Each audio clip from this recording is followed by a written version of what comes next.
Hi, I'm Natasha, CEO of South Australian Leaders. I'm passionate about supporting the growth of businesses through the power of collaboration, helping companies to connect, scale and grow. This podcast is all about collaboration for anyone who runs a business. It can be lonely at the top. I believe no one executes alone. We all do better when we do it together. These are real companies talking about real challenges and how they strive to overcome them. Let's all learn and share together. Today I'm talking with a man who is very inspirational in business. What I love about my guest today is he's originally not from Adelaide and has chosen to live in Adelaide, which I think ticks a great box. And he also is a great supporter of this podcast. I welcome today Rob Statham from Bespoke Manufacturing Group. Welcome, Rob. Hi, Natasha. Great to be here. Now, everyone can automatically hear the bit of an accent there. Rob, what's your background? Originally from Manchester, UK. Born and raised in a town called Stockport, just on the outskirts. Spent, obviously, childhood there and had many years of fun along the way. Progressed from there into always involved in selling as a child. Spent a lot of time in and around entrepreneurial people. My dad had a business, which I was sort of seeing the power of hard work. It was really inspiring from there. Always working, 7, 8 years old, cutting hedges. Always involved in selling, buying and selling cars, which then found me into a position of cleaning cars in a used car sales place as a child, 12 years old. Had a lot of enjoyment there. I learned a lot from people, interactions with customers. And I suppose it was those early abilities to sort of adapt to relationships and see how people were interacting with me, buying and selling, which then taught me a lot of lessons going forward, really. So you said 12 years old, right? Mm-hmm. So that's entrepreneurial from the very early age. And obviously you got a lot of sort of street cred in that time. What brought you to Adelaide? Let's just talk about that journey. Yeah, so 2011, myself and my partner at the time, we both just said to each other, look, let's go and have a look at Australia and see what's out there. No real intentions of moving here. Came over here for a holiday, found ourselves in Adelaide as a starting point because she had some distant relations there. And then we never left. It was a great place, just really family orientated. And there's an opportunity with my skill set from a technical background that was missing in the market over here. And opportunities opened up and we're still here. For those listening that are not from South Australia, heed that call because it is a great place to live, lifestyle, doing business and so much more. So 2011, you never left Adelaide. What did you do then? Yeah, so I picked up a job working for a company based in Melbourne from a technical aluminium sense, selling in South Australia and looking after ACT as well. A really good opportunity, had a great leader of the business who was very entrepreneurial, inspiring. So I worked with him for many years and then carried on with that position. Left for a little bit of a break, had no intentions of just changing industry, and then was kind of dragged back into the industry through relationships and old customers that I've known to assist them with design and some technical support. And then that led me into sort of the career that I'm in now. So aluminium you mentioned then, which is the core of what you're doing now. So just explain to everyone who's listening, Bespoke Manufacturing Group, which is bespoke aluminium and key manufacturing. What do you do? Yeah, so Bespoke Aluminium was the business I started in 2019 from scratch, just myself and my dining room table. And then from progression over the 4-year period, we've gone into sort of 5 different locations. From that growth, we've seen sort of year-on-year growth, which has been fantastic. Bespoke Aluminium fundamentally is the supply of custom designed aluminium extrusions and distribution.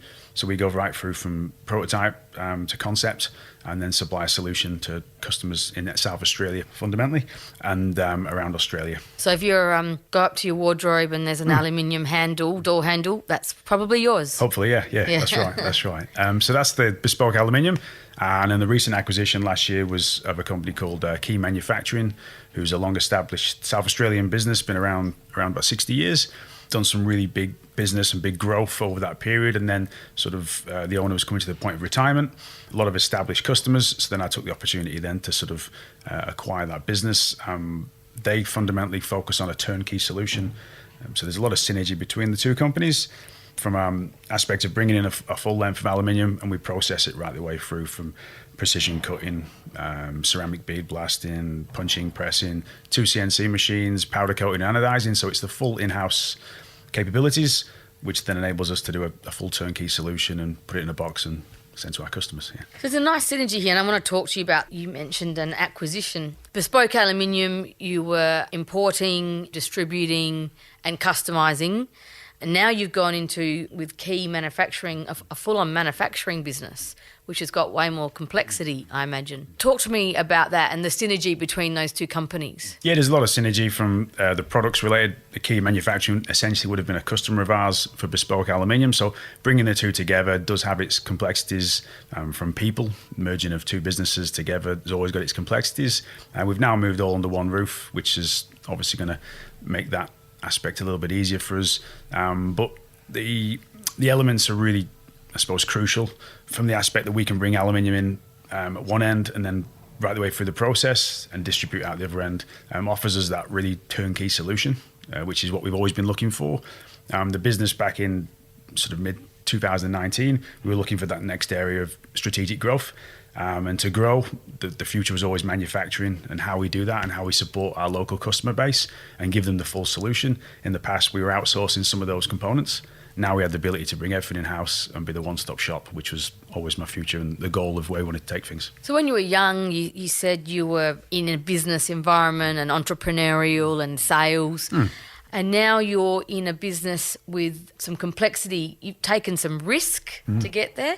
Talk to me about that mindset. How have you done that? Did you wake up one day and go, I'm going to acquire a manufacturing business? Or was it more incremental? The growth was a big part of it. We were getting year-on-year growth.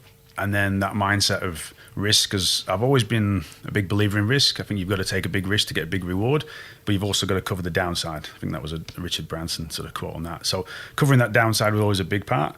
And especially with any business, there's always an element of risk. But it's okay, what's the risk versus reward, and can this strategically move me in the right direction going forward? And talk to me about that acquisition process. What were some of the key learnings from that? Acquisition was very interesting from all elements of, from a collaboration, pulling all elements of people together to network, from the SA leaders network, from the legals to from the accountants. They were all pulled together like a team of people. Correct. Yeah. And it takes a lot to sort of make that happen. But the speed of the acquisition was interesting in terms of it had to hit a certain date for the retirement of the previous owner. So it was a lot of lessons learned. But along the way, it was all people related and those relationships that enabled me to keep pushing forward and sort of hit the ground running, which is all part of it. What was some of those lessons in terms of due diligence process? There must have been some complexity, negotiation. What are some of those lessons? Yeah, due diligence is always an interesting topic. Everyone's got different stories. Mine was quite a fast-track process. For me, due diligence is one thing, but fundamentally it comes down to there's risk regardless. What you see on paper doesn't necessarily mean that that's truthful. So we had to look at all areas, but ultimately it came down to risk, and was I willing to take that risk and go forward? And look, I did, and I'm glad I did, and it's really put me on that trajectory to take the business into the future, to hit the big goals and the big vision, which is where I want to take the group, really. And I really noticed that about you, Rob. You've got a big vision, and I think that also stems back to when you said your early childhood. You mentioned before, when you merged the two businesses, people, that cultural element, which is a favourite topic of conversation of mine. Talk to me about that. What were the strengths and what worked well, and what were some of the challenges when you merged two businesses together from a cultural perspective, and what do you keep an eye on? Yeah, I mean, merging any business is always going to be tricky. A lot of the staff that were employed in the company that I bought, I've been there 25 years, 20 years plus. So they've sort of got their ways of working and processes, which is great. But also we've got to move things forward, and then bringing those two companies together is a merge of cultures. So for me, it's all about people and how do we drive people forward, and how do we create that culture that's going to push the business forward. So it's challenging, it's always going to be, but I think that we've got the vision. Once I set the vision on this is where we want to take the business and this is where I believe we can take it, everyone's on board, and once they can see what's ahead of them, it makes a big difference. And was that about some good old-fashioned communication? How did you engage them? Yeah, I am very much old-fashioned with a lot of my methodology. Even from a sales point of view, I still believe in old-school customer service, face-to-face meetings. It's really important, and I think that's lacking generally in the market. And I believe that's one of our strengths, and that's what's given us that success. So with the people in the business, it is really about communication. Feet on the floor in the factory, speaking to people, seeing what they do, how they do it, why they do it. And then that helps with the incremental progress, because you ask the questions, why do you do it that way? What's your reason for this? Can we change this? What if we did this? Can we turn the speed up here? And it's those little tweaks and adjustments of the incremental progress that really sort of help drive the business forward. And that's also been part of the daily grind for the past few years since the business started, and that day-to-day pushing has really given momentum. I think that's really important for those listening to just refresh on that, because I too agree with you that some good old-fashioned customer service, some good old-fashioned communication, face-to-face relationships goes a long way. Relationships, collaboration, let's talk about some examples of collaboration, which I imagine is every day for you. It's about your customer relationships, your supplier relationships. Talk to me about collaboration in your business. Once I reflect on collaboration, it really becomes such a big part of my career, essentially. The business was built purely on relationships and collaborations, from suppliers to long-established customers. And that network of people have got the business to where it is. So if it wasn't be able to offer those personalised solutions, and I believe sort of collaboration comes out of the catalyst of communication and how we sit down, how we interact, and then what solution we can create from there. So if it wasn't for collaborations, I don't think the business would be anywhere where it is now. For me, the relationships are so crucial to knowing where we're going to take the business, because once we got an idea of what you want to achieve, we can then create a personalized custom solution and then supply that for you. And that's really, really important. Have you got any examples of collaboration outside of customer and suppliers? I suppose the big recent one would have been the acquisition itself. That collaboration was fundamentally timing, really good timing. And we were looking for that next stage. The acquisition was something that was boiling around in the background that nobody really knew of.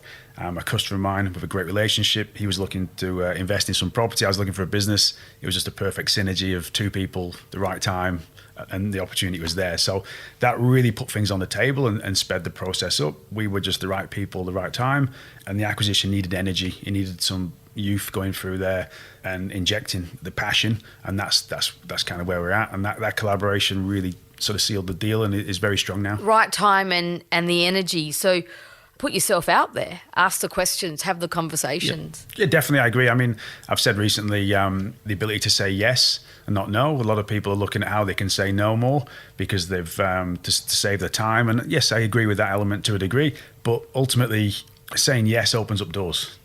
You don't have to say yes and then follow it through. You can say yes, let's take this idea for a walk, let's see where it goes, but then ultimately you can say no. But without saying that initial yes, or would you consider this acquisition, would you look at this project, would you look at this solution, the opportunity wouldn't be presented to me. So I'm a big believer in taking ideas for a walk, and sometimes that can be a negative because you're always saying yes, but to be customer centric and customer focused, I think you've always got to say yes, find a solution. If you can't do it, then I'll happily put my hands up and say this one's not right for us. Everyone, take your idea for a walk. Let's do that. We could put a bit of structure about that. I mean, SA leaders, I call it working on the business, allowing yourself time, but also your mind, the space to think about your ideas, and taking them for a walk is a nice analogy there.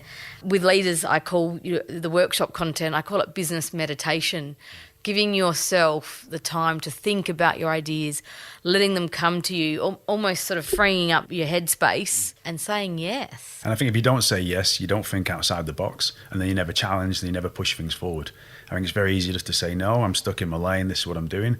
But every time you look at new opportunities, new areas of growth, that's where it comes from, it really is. And you're in manufacturing, and there is more complexity about that. We talked about customer and supplier relationships. When you're talking to a customer, I hear from you forefront in your way you do business is that's all about relationship. That's what I'm hearing Correct. From you. But then we have a conversation in manufacturing around price sensitivity and some of those more nuanced contractual kind of negotiations that go on with customers in a manufacturing sense. How do you balance out when you're saying, well, here's my price, select me to be your supplier, versus relationship? Where do you see the nexus there? Yeah, it's always a good topic. Does relationship trump price? 100%. Yes, relationship, service, lead time, solution, yeah, they are the fundamentals. Price is very important. We've got to compete especially from a manufacturing sense with overseas imports.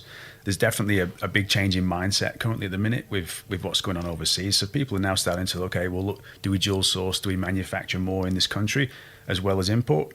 And I think that leads a good opportunity for us from a manufacturing sense. We're some old school fabrication that we do, from cutting and processing to CNC work. So for us to compete, our level of competition, we've got to be fast, we've got to be efficient, and we've got to give excellent service. But fundamentally, it comes down to the quality of the products.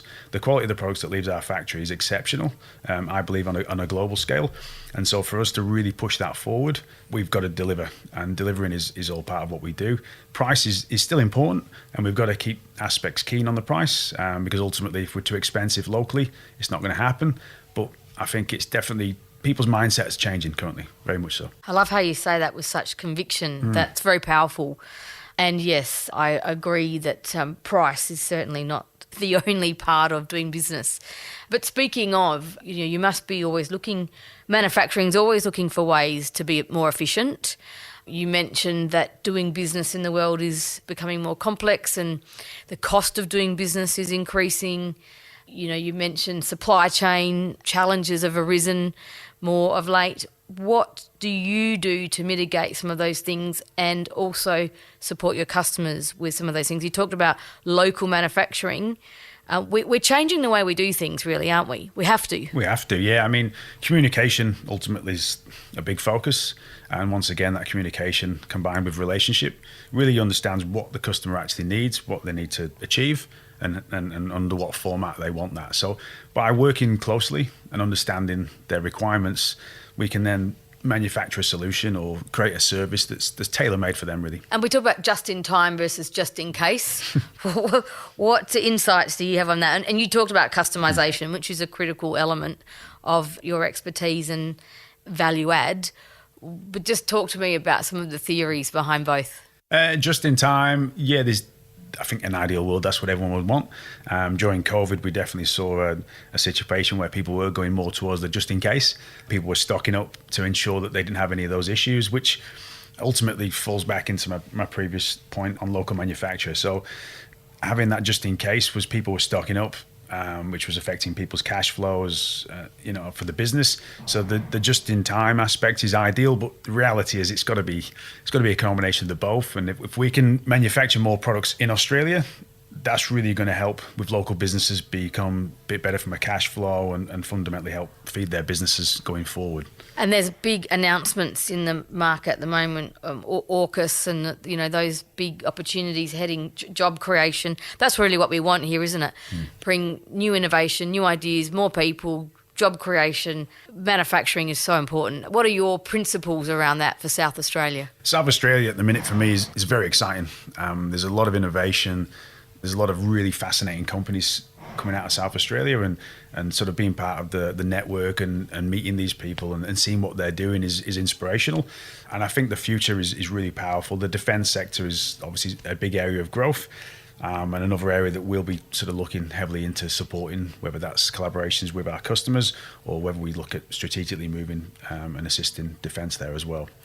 But yeah, very exciting to see what's being led out of South Australia on a global scale. I totally agree. And I talked about it at Leaders last week about how companies think about becoming defence ready, as that is going to be a process that takes time. And it's also quite broad in the opportunities that are coming to South Australia. There's some direct and indirect opportunities. So if those listening, if you're not thinking about that already, start today. Part of your strategy, and I love talking about the process of strategic planning, you're a sort of medium-sized business. What do you do to plan ahead, engage your people and think about those opportunities? Do you have a particular process that you use to plan within the organisation? For me, a lot of the structure has been started through the EOS, through obviously from Traction, which Explain what that is. So the EOS system, the Entrepreneur's Operational System, was something that was introduced by Mike Scott, who was a previous guest on here, and yes, so that was really inspiring, and it just gave some really fundamental aspects of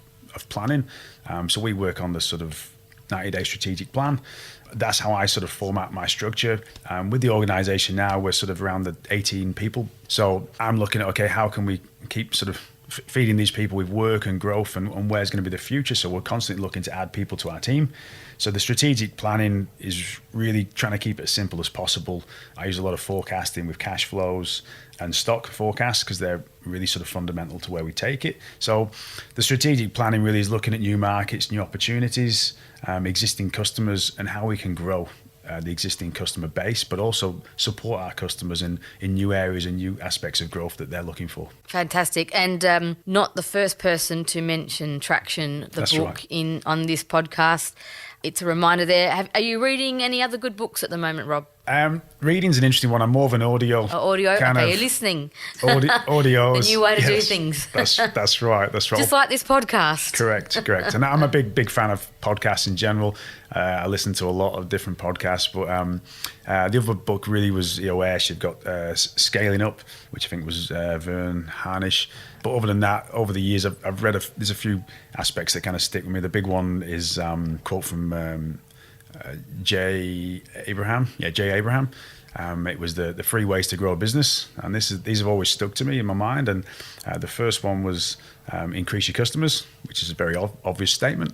The second one was increase your transactional value, so increase the amount per transaction of how you can add value. Can you add more offerings? Can you increase that customer?